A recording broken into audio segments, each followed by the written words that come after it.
Hello students, my name is Vinod Kumar. I am working as an assistant professor of geography in Government College for Women Tosham, that is in district Bhiwani. The topic of my presentation is climate. What is climate and factors affecting climate of India? या factors affecting Indian climate. जलवायु किसे कहते हैं और भारत की जलवायु को प्रभावित करने वाले कौन-कौन से कारक हैं?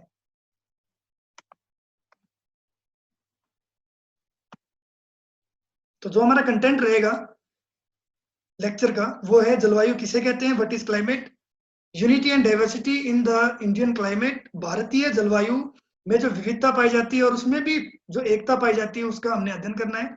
उसके बाद factors affecting climate of India, Bharat की जलवायु को प्रभावित करने वाले कौन कौन से कारक है जिनके बारे में हम अध्ययन करेंगे। सबसे पहला कारक है लैटिट्यूड।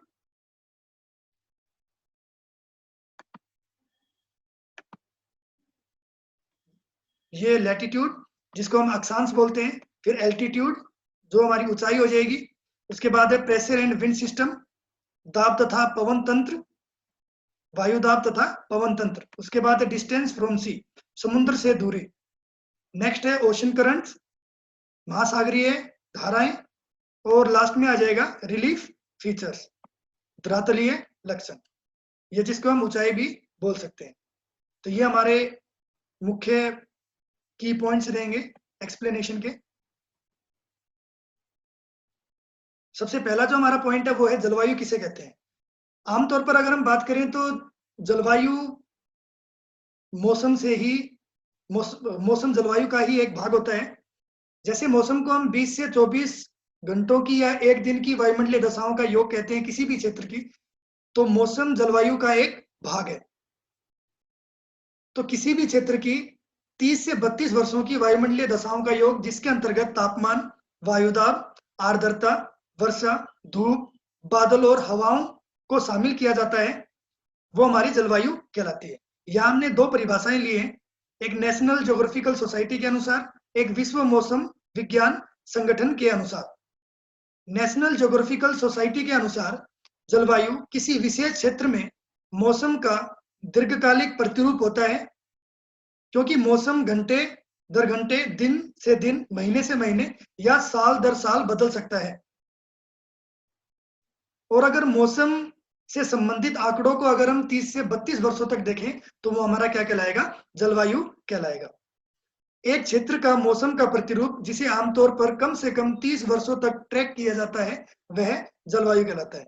तो मौसम से संबंधित जितनी भी वायुमंडलीय दशाएं हैं उन्हीं को हमने 30 वर्षों तक ट्रैक करना है, उनका अध्ययन करना है। जब हम उनका अध्ययन करेंगे वो क्या कहलाएगा, जलवायु कहलाएगा। इसके अंतर्गत हम किन किन तत्वों को शामिल कर रहे हैं, जैसे तापमान है, वायुदाब है, एयर प्रेशर, टेम्परेचर, ह्यूमिडिटी, आर्द्रता, प्रेसिपिटेशन, वर्षा, वर्षण बोलते हैं, धूप, बादल और हवाओं के रूप में एक क्षेत्र की समग्र या आमतौर पर प्रचलित मौसम की स्थिति जिसका वर्षों की एक श्रृंखला के औसतन के रूप में अध्ययन किया जाता है, जलवायु कहलाता है। तो इन सभी तत्वों का 30 से 32 वर्षों तक एक श्रृंखला के रूप में औसतन अध्ययन करना है, वो हमारा क्लाइमेट कहलाएगा according to national geographical society. Next हमारा विश्व मौसम विज्ञान संगठन के अनुसार, ये वर्ल्ड मेट्रोलॉजिकल ऑर्गेनाइजेशन है जिन्होंने क्लाइमेट के अध्ययन के लिए 30 से 32 वर्षों का योग बताया है। इनके अनुसार जलवायु जिसे कभी कभी औसत मौसम के रूप में भी समझा जाता है, क्योंकि हमने स्टार्टिंग में किया कि मौसम जलवायु का ही एक भाग होता है, को समय की अवधि में कुछ तत्वों जैसे तापमान, वर्षा, वायु की प्रासंगिक मात्रा की माप और परिवर्तनशीलता के रूप में परिभाषित किया जाता है, जो महीनों से लेकर हजारों या लाखों वर्षों में होता है। विश्व मौसम संगठन के अनुसार परिभाषित जलवायु की शास्त्रीय अवधि जो क्लासिकल पीरियड है वो 30 वर्ष कहा गया है। ब्रॉड टर्म में या व्यापक अर्थों में जलवायु एक प्रकार की स्थिति है, एक कंडीशन है जिसमें जलवायु प्रणाली का सांख्यिकीय वर्णन किया जाता है। तो स्टेटिस्टिकल डिस्क्रिप्शन किया जाता है क्लाइमेटिक सिस्टम का, वो हमारी क्या कहलाएगी, जलवायु कहलाएगी, जिसके अंतर्गत हम तापमान, वायुदाब, आर्द्रता, वर्षा, धूप, बादल और हवाओं के रूप में एक समग्र क्षेत्र का एक निश्चित अंतराल और लंबे समय तक अध्ययन करेंगे।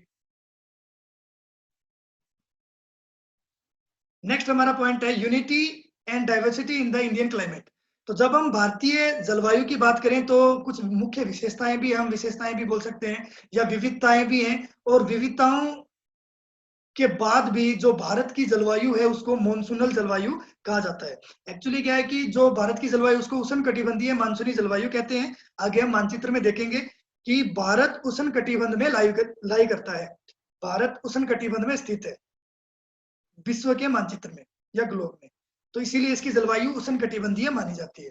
इसके साथ में जो मानसूनी पवनें हैं वो भारत की जलवायु को प्रभावित करती हैं, इसीलिए भारत की जलवायु को उष्णकटिबंधीय मानसूनी जलवायु के रूप में प्रदर्शित किया जाता है या कहा जाता है।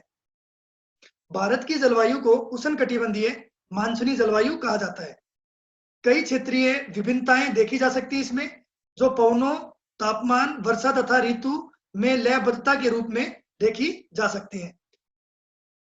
ये सभी जो अंतर आए हैं इनका मुख्य कारण क्या है? एक तो लोकेशन है, अवस्थिति है, ऊंचाई है, एल्टीट्यूड, समुद्र से दूरी और धरातल, जो हमने फैक्टर्स अफेक्टिंग जो इंडियन क्लाइमेट है उसके अंतर्गत करना है। भारतीय जलवायु के मानसूनी एकता में विविधताओं के मुख्य उदाहरण इस प्रकार से हैं। अब विविधताएं किस प्रकार से हैं वो हमने इसमें अध्ययन करना है। सबसे पहले आता है बाड़मेर का। अब बाड़मेर की बात करें तो जून के महीने में यहाँ पर तापमान 48 से 50 डिग्री सेल्सियस के बीच में होता है, जबकि बिल्कुल सेम टाइम पे जून के महीने में ही कश्मीर के गुलमर्ग में मुश्किल से तापमान 22 डिग्री सेल्सियस से ऊपर जा पाता है। अब सेम मंथ है, देखो जून का ही महीना है और जून के महीने में ही किसी स्थान पर तो 48 से 50 डिग्री सेल्सियस तापमान हो रहा है और किसी स्थान पर 22 डिग्री सेल्सियस तापमान है। तो ये चीज विविधता को प्रदर्शित करती है। नेक्स्ट है द्रास और कारगिल। जब हम दिसंबर की बात करें, दिसंबर में भी जो नाइट्स हैं, रातें हैं, वहां पर जो टेम्परेचर है वो -45 डिग्री सेल्सियस हो जाता है द्रास कारगिल में, -45 डिग्री सेल्सियस। जबकि उसी समय चेन्नई का जो तापमान होता है वो होता है 20 से 22 डिग्री सेल्सियस प्लस में, अर्थात यहाँ पर गर्मी होती है चेन्नई में, और जो द्रास और कारगिल है वहां पर बहुत ही ज्यादा एक्सट्रीम क्लाइमेटिक कंडीशन बोल सकते हैं हम कि बहुत ज्यादा सर्दी होती है। उसके बाद नेक्स्ट है मेघालय में अवस्थित मौसिनराम में वार्षिक वर्षा। अब यहाँ पर देखो जो मेघालय है, मेघालय में गारो खासी जयंतियां 3 पहाड़ियां हैं और उनकी आकृति कीप के जैसी है, कीप होती है जैसे, तो वो जो कीप है, जो बादल हैं वो कीप के अंदर फंस जाते हैं और अत्यधिक बारिश होती है। विश्व की सबसे ज्यादा बारिश मेघालय में स्थित मौसिनराम में होती है, चेरापूंजी के पास है ये, जो होती है 1221 सेंटीमीटर। जबकि राजस्थान में मुश्किल से 12 सेंटीमीटर तक ही वार्षिक वर्षा होती है। तो ये कितनी विविधता प्रकट कर रहा है कि भारत एक देश है जहां पर किसी कोने में तो 1221 सेंटीमीटर बारिश हो रही है और किसी कोने में ओनली 12 सेंटीमीटर तक वार्षिक वर्षा हो रही है। दक्षिणी भारत की बात करें, उत्तरी भारत की बात करें तो भी मानसून की अगर हम बात करते हैं तो मानसून दक्षिणी भारत में जून के स्टार्टिंग में ही आ जाता है, जबकि उत्तरी भारत तक पहुंचते पहुंचते जुलाई का प्रथम सप्ताह लग जाता है। मानसून आने में कम से कम 1 महीने की देरी लगती है उत्तरी भारत में। ये भारत की विविधता को, जो धरातलीय विविधता है उसको प्रदर्शित करता है। उसके बाद है तटीय क्षेत्रों के लोग कठोर जलवायु, जो तटीय क्षेत्र के लोग होते हैं, कोस्टल एरियाज के लोग होते हैं, उनको कठोर जलवायु से गुजरना नहीं पड़ता। अब भारत एक है, भारत के 9 राज्य तटीय राज्य कहलाते हैं जिनकी सीमा समुद्र से लगती है। जो राज्य समुद्र से लगते हैं या जिनकी सीमा समुद्र से लगती है वहां पर पूरे वर्ष एक जैसा तापमान और एक जैसा मौसम ही पाया जाता है, या वायुमंडलीय दशाएं एक जैसी ही पाई जाती है। वहां पर एक्सट्रीम या कठोर जलवायु नहीं पाई जाती। जबकि जो कॉन्टिनेंटल लोकेशन वाले क्षेत्र हैं या आंतरिक भाग हैं, आंतरिक भूभाग है, वहां पर कठोर जलवायु का सामना करना पड़ता है। सर्दी में एक्सट्रीम विंटर और समर में एक्सट्रीम समर का सामना करना पड़ता है। भारत का अधिकतर भाग जून से सितंबर में वर्षा प्राप्त करता है, जबकि तमिलनाडु, अब तमिलनाडु में क्या है कि विंटर रेनफॉल के लिए ये मशहूर है तमिलनाडु। जो तमिलनाडु के कोस्टल रीजन्स हैं, कोस्टल एरियाज हैं, वहां पर सर्दियों की शुरुआत में वर्षा होती है। बाकी पूरे भारत में जून से लेकर सितंबर में जो मानसून आता है उसमें बारिश होती है, जबकि तमिलनाडु का जो कोस्टल एरिया है, कोस्टल पार्ट है, वहां पर सर्दियों की शुरुआत में वर्षा होती है। अब इतनी सारी विभिन्नताएं, इतनी सारी विविधताएं देखने के बावजूद भी भारत की जलवायु को मानसूनी जलवायु के नाम से जाना जाता है।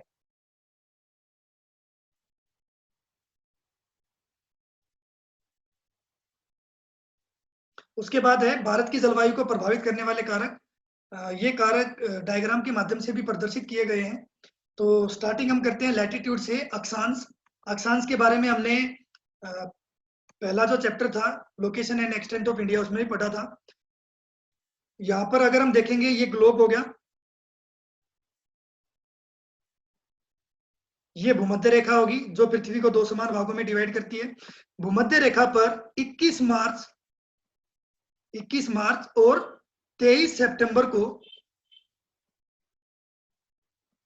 21 मार्च और 23 सितंबर को सूर्य की किरणें लंबवत गिरती है। मोस्ट डायरेक्ट सनलाइट, अर्थात ये जो एरिया है, ये जो रीजन है, ये सबसे ज्यादा सनलाइट प्राप्त करता है। उसके बाद जैसे जैसे हम भूमध्य रेखा से उत्तर की ओर जाएंगे या भूमध्य रेखा से दक्षिण की ओर जाएंगे तो जो सनलाइट है वो बिल्कुल कम आएगी, जो टेम्परेचर है वो भी लगातार कम होता जाएगा। तो ये वाले जो एरियाज हैं भूमध्य रेखा के आसपास वाले एरिया, भूमध्य रेखा के आसपास वाले क्षेत्र, यहाँ पर तापमान अत्यधिक देखे जाते हैं क्योंकि सूर्य की किरणें साल में 2 बार, वर्ष में 2 बार 21 मार्च और 23 सितंबर को लंबवत गिरती है। उसके बाद यहाँ पर ट्रॉपिक ऑफ कैंसर है जिसको हम कर्क रेखा बोलते हैं। तो कर्क रेखा में 21 जून को सूर्य की किरणें लंबवत गिरती हैं। 21 जून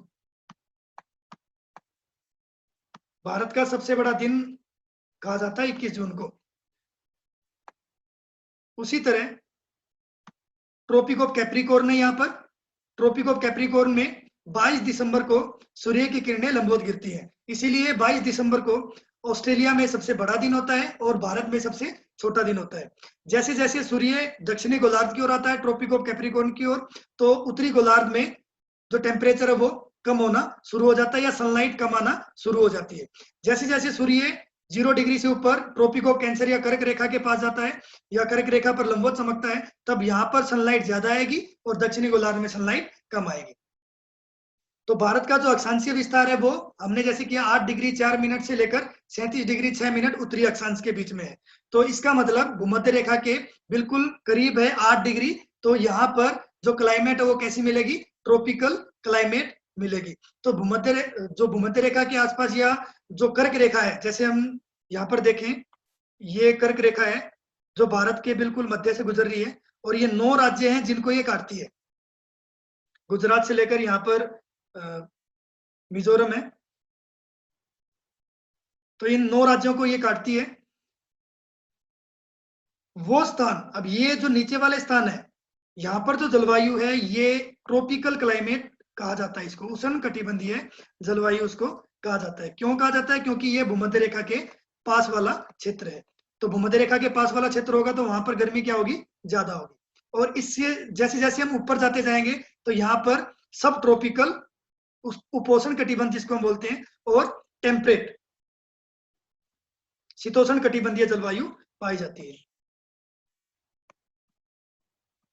तो जैसे जैसे हम कर्क रेखा के दक्षिण में जाएंगे उष्ण कटिबंधीय क्लाइमेट मिलेगी, जलवायु मिलेगी। जैसे जैसे हम ऊपर जाते जाएंगे, उत्तर की ओर जाते जाएंगे तो उपोष्ण कटिबंधीय जलवायु और शीतोष्ण कटिबंधीय जलवायु हमको मिलेगी। अगर हम इसको देखें तो यही चीज है जो मैंने एक्सप्लेन की है। कर्क रेखा भारत के मध्य से गुजरती है। वह क्षेत्र जो कर्क रेखा के पास स्थित है वहां पर उपोष्ण पास स्थित है, वहां पर उष्ण कटिबंधीय जलवायु मिलेगी, जबकि जो दूर है वहां पर उपोष्ण या शीतोष्ण कटिबंधीय जलवायु मिलती है। यह वह क्षेत्र है जो कर्क रेखा के दक्षिण में स्थित है। तो जो दक्षिण में स्थित है कर्क रेखा के, उन्हें उष्ण कटिबंधीय क्षेत्रों में शामिल किया जाता है और जो उत्तर में स्थित है उनको उपोष्ण कटिबंध और शीतोष्ण कटिबंधीय क्षेत्रों में शामिल किया जाता है। जैसे जैसे हम भूमध्य रेखा की ओर जाते हैं तो तापमान धीरे धीरे बढ़ने लगता है और भूमध्य रेखा से दूर जाते जाते हैं तो तापमान धीरे धीरे कम होने लगता है, क्योंकि उष्ण कटिबंधीय क्षेत्र भूमध्य रेखा के नजदीक होते हैं। इसीलिए ये जो क्षेत्र है ये पूरे वर्ष अत्यधिक तापमान महसूस करते हैं। यहाँ पर अत्यधिक तापमान पूरे वर्ष पाया जाता है। सेकंड हमारा एल्टीट्यूड, ऊंचाई। अब जब हम ऊंचाई का अध्ययन करेंगे तो ऊंचाई बढ़ने के साथ साथ जैसे जैसे ऊंचाई बढ़ती जाती है तो 165 मीटर पर 1 डिग्री सेल्सियस टेम्परेचर कम हो जाता है। ये नॉर्मल लैप्स रेट कहलाती है। सामान्य ह्रास दर बोलते हैं। 1000 मीटर पर या 1 किलोमीटर पर 6.5 डिग्री सेल्सियस जो टेम्परेचर है वो तापमान है वो कम हो जाता है। तो ऊंचाई बढ़ने के साथ साथ वायुमंडल का जो घनत्व है वो क्या हो जाएगा, कम हो जाएगा। वायुमंडल का घनत्व कम होएगा तो क्या होगा, जो टेम्परेचर है वो कम होना शुरू हो जाएगा। जैसे यहाँ पर दिखाया गया है डिक्रीज इन टेम्परेचर, जैसे जैसे ऊंचाई बढ़ेगी वैसे वैसे तापमान क्या होता जाएगा, कम होता जाएगा। हाई एल्टीट्यूड, यहाँ पर टेम्परेचर कम मिलेगा यहाँ की अपेक्षा। ये मैप के द्वारा, मानचित्र के द्वारा समझाया गया है नॉर्मल लैप्स रेट को, सामान्य ह्रास दर को। ये सेम लैटिट्यूड पे है, बिल्कुल सेम अक्षांश है। जनवरी में यहाँ पर टेम्परेचर 16 डिग्री सेल्सियस होता है और यहाँ पर जो टेम्परेचर है वो 4 डिग्री सेल्सियस होता है।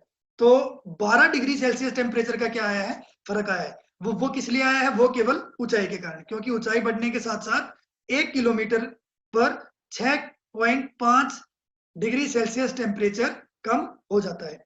तो भारत की जलवायु को ये ऊंचाई भी प्रभावित करती है, क्योंकि यहाँ जो भारत का जो धरातल है वो उबड़ खाबड़ है, एक जैसा नहीं है, विविधताएं पाई जाती हैं। जैसे हिमालय पर्वत है, हिमालय पर्वत की ऊंचाई जब हम एवरेज लगाएं, औसत लगाएं तो 6000 मीटर से ज्यादा है, 6 किलोमीटर से अधिक है।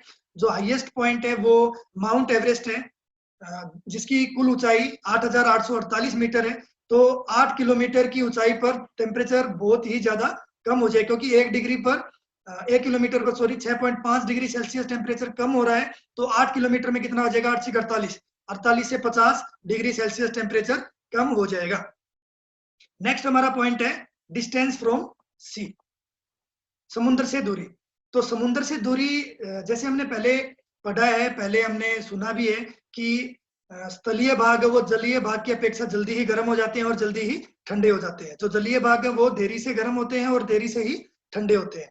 तो जिसके कारण जो तटीय क्षेत्र है या कोस्टल एरियाज हैं, वहां पर पूरे वर्ष एक जैसी जलवायु पाई जाती है, या फिर वहां पर रहने वाले लोग पूरे वर्ष एक जैसी जलवायु का क्या करते हैं, आनंद लेते हैं।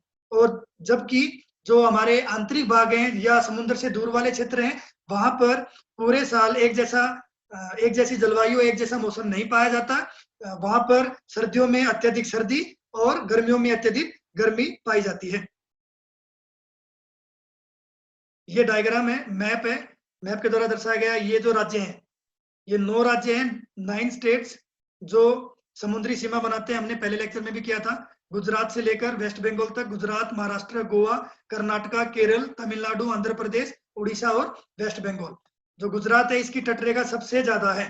जो हमने समुद्री तट की बात की थी, जिसकी कुल लंबाई 7516.6 किलोमीटर थी, तो गुजरात वह राज्य है जिसकी जो तटीय सीमा रेखा है वो सबसे लंबी है। तो ये वाले जो रीजन है, समुद्र के आसपास वाले जो रीजन है, क्षेत्र हैं, यहाँ पर पूरे वर्ष एक जैसी जलवायु, एक जैसा मौसम पाया जाता है, एक जैसी वायुमंडलीय दशाएं पाई जाती हैं। जैसे जैसे हम यहाँ से अंदर की ओर बढ़ेंगे तो जो तापमान है और वर्षा, उन दोनों में सीजन के अकॉर्डिंग बहुत ज्यादा वेरिएशन मिलेगा, बहुत ज्यादा विभिन्नता मिलेगी। सर्दियों में बहुत ज्यादा सर्दी होगी और गर्मियों में बहुत ज्यादा गर्मी होगी। तो ये हो जाएगा हमारा डिस्टेंस फ्रॉम सी। वो क्षेत्र जो समुद्र के पास वाले हैं वहां पर एक जैसी क्लाइमेट मिलेगी, और जैसे जैसे समुद्र से दूर जाते जाएंगे वहां पर जो तापमान और वर्षा से संबंधित विभिन्नताएं पाई जाएंगी। नेक्स्ट हमारा रिलीफ फीचर, धरातलीय विशेषताएं या धरातलीय लक्षण। धरातलीय लक्षण की बात करें तो हिमालय पर्वत है। हिमालय पर्वत एक मुख्य विशेषता है भारत की, चाहे हम धरातलीय विशेषता बोल लें, चाहे जो डिफेंस पर्पज के लिए हिमालय पर्वत बहुत ही महत्वपूर्ण है। उसके साथ में साइबेरिया से आने वाली ठंडी पवनों को भारत में आने से रोकता है, और जो मानसून है उसको मजबूत बनाता है, क्योंकि जो पवनें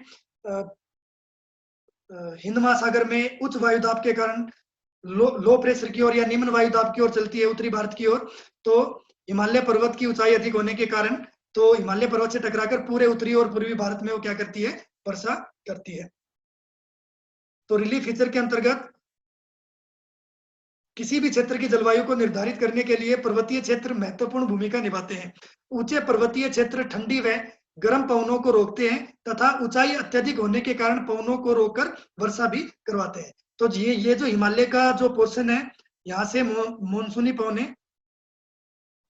हिंद महासागर से, क्योंकि यहाँ पर क्या होता है, ये जो कर्क रेखा है 21 जून को यहाँ पर ITCZ का निर्माण हो जाता है, inter tropical convergence zone, belt of maximum temperature. तो जहां पर टेम्परेचर ज्यादा होगा वहां पर वायुदाब क्या हो जाएगा, कम हो जाएगा, और यहाँ पर इसकी अपेक्षा वायुदाब क्या होता है, लो होता है। सॉरी, जो टेम्परेचर है वो लो होता है और वायुदाब क्या होगा, हाई होगा। तो वायुदाब हाई या जो एयर प्रेशर है वो हाई होने के कारण जो वायु है वो उच्च वायुदाब से निम्न वायुदाब की ओर चलती है। तो दक्षिणी भारत से हिंद महासागर से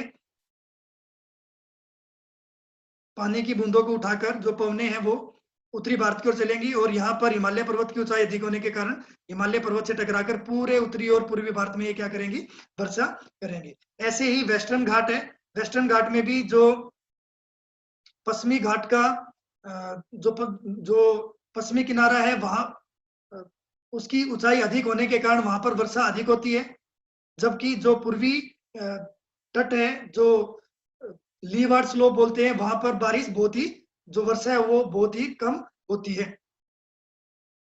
सेम एज यहाँ पर है मेघालय में मौसिनराम, जिसकी आकृति कीप के जैसी है। तो जो बादल हैं वो इन तीनों पहाड़ियों के बीच में फंस जाते हैं और विश्व की सबसे अधिक वर्षा करते हैं। तो ये हो जाएगा हमारा रिलीफ फीचर जो भारत की जलवायु को प्रभावित करता है।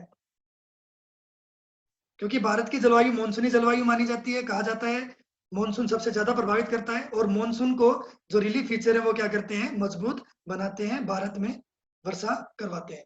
उसके बाद नेक्स्ट पॉइंट हमारा है ओशनिक करंट्स, समुद्री धाराएं या महासागरीय धाराएं। किसी भी क्षेत्र में जो महासागरीय धाराएं वो कहां पर चलेंगी, तटीय क्षेत्रों में चलेंगी। तो किसी भी तटीय क्षेत्र में अगर कोई भी ठंडी जल धारा चलती है तो वहां पर टेम्परेचर क्या हो जाएंगे, कम हो जाएंगे। जहां पर गर्म जल धारा चलेगी वहां पर टेम्परेचर क्या हो जाएंगे, ज्यादा हो जाएंगे। ऐसे ही जो गल्फ स्ट्रीम है, जब गल्फ स्ट्रीम एक गर्म जल की धारा है जो उत्तरी अंध महासागर में बहती है, जब वो नॉर्वे की तरफ चलती है तो वहां पर क्या है कि जो बर्फ है उसको पिघला देती है ज्यादा टेम्परेचर होने के कारण, और वहां पर सुहावना मौसम हो जाता है। वैसे ही जो दक्षिणी भारत है, दक्षिणी भारत में जैसे हम ये मानचित्र देखें, नॉर्थ इक्वेटोरियल करंट है, काउंटर इक्वेटोरियल करंट है, साउथ इक्वेटोरियल करंट है, ये तीनों वार्म करंट है, गर्म जल की धाराएं हैं, महासागरीय धाराएं। तो किसी भी तट के आसपास जब गर्म जल की महासागरीय धाराएं चलेंगी तो वहां का टेम्परेचर क्या हो जाएगा, ऑटोमेटिकली बढ़ जाएगा। तो तापमान में विभिन्नता उत्पन्न कर देती है, कहां पर, तटीय क्षेत्रों में। तो महासागरीय धाराओं का ये काम होता है। दो प्रकार की महासागरीय धाराएं होती हैं, ठंडी और गर्म। तो जब हम हिंद महासागर की बात करें तो ये तीन महत्वपूर्ण धाराएं हैं जो दक्षिणी भारत का या जो तटीय राज्य है उनका टेम्परेचर बढ़ा देती है।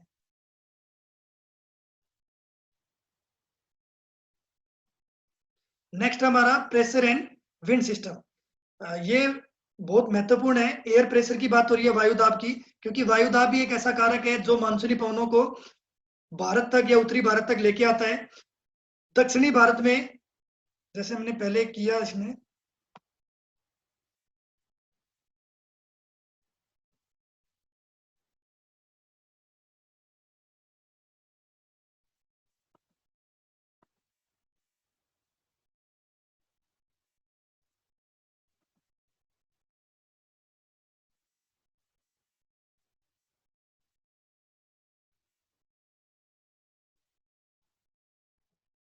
दक्षिणी भारत में यहाँ पर जो हिंद महासागर है नीचे, बे ऑफ बंगाल के नीचे, तो जो हिंद महासागर है वहां पर टेम्परेचर क्या होते हैं, कम होता है यहाँ की अपेक्षा, क्योंकि 21 जून को, जून के महीने में सूर्य की किरणें 90 डिग्री के एंगल पर यहाँ पर गिरती हैं, तो यहाँ पर टेम्परेचर क्या हो जाएंगे, ज्यादा हो जाएंगे, हाई हो जाएंगे। हाई टेम्परेचर के कारण यहाँ पर जो प्रेशर है वो क्या हो जाएगा, हाई, क्योंकि टेम्परेचर और जो वायुदाब है, जो दाब है, उसमें विपरीत संबंध होता है। जहां पर टेम्परेचर बढ़ता है वहां पर वायुदाब कम हो जाता है, जहां पर वायुदाब कम होता है वहां पर टेम्परेचर बढ़ जाता है। तो दोनों का विपरीत संबंध होता है। तो यहाँ पर जब टेम्परेचर बढ़ जाएगा वायुदाब कम हो जाएगा, इसकी अपेक्षा यहाँ पर टेम्परेचर कम होगा, वायुदाब ज्यादा होगा, तो पवनें दक्षिणी भारत से उत्तरी भारत की ओर चलना शुरू कर देती हैं, जिनको मानसूनी पवनों के नाम से जाना जाता है। तो वायुदाब तथा पवन तंत्र किसी भी क्षेत्र के अक्षांश व ऊंचाई पर निर्भर करता है। हाइट इंपॉर्टेंट है, क्योंकि जब हम विंड सिस्टम की बात करेंगे तो वहां पर एक पॉइंट आएगा जेट स्ट्रीम, जेट प्रवाह बोलते हैं। और जेट प्रवाह विंटर में और समर में दोनों में अलग अलग डायरेक्शन में चलता है। और ये 6 से 14 किलोमीटर में बहने वाली, तीव्र गति से बहने वाली ये हवाएं हैं।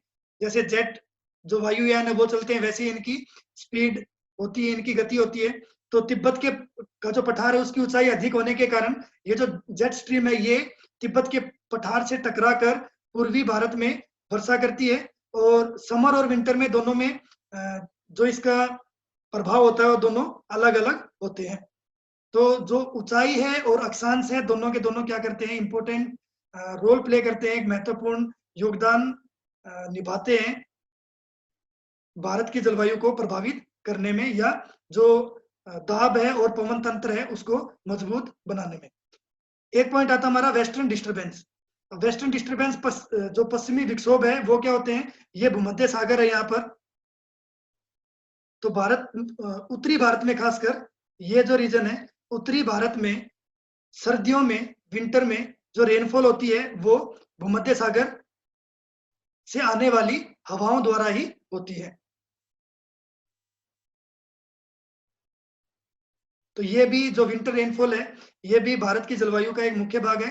तो जो प्रेशर है, वायुदाब है और विंड सिस्टम है, पवन तंत्र है, वो भारत की जलवायु को मुख्य रूप से प्रभावित करते हैं।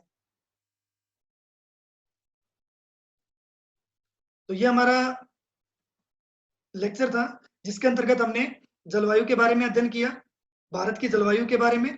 भारत की जलवायु को मानसूनी उष्णकटिबंधीय मानसूनी जलवायु कहा जाता है। मुख्य कारकों में अक्षांश, ऊंचाई, समुद्र से दूरी, दाब व पवन तंत्र और महासागरीय धाराएं, तो ये कुछ मुख्य कारक हैं जो भारत की जलवायु को प्रभावित करते हैं, जिनके बारे में हमने अध्ययन किया। Thank you so much, stay safe, thank you.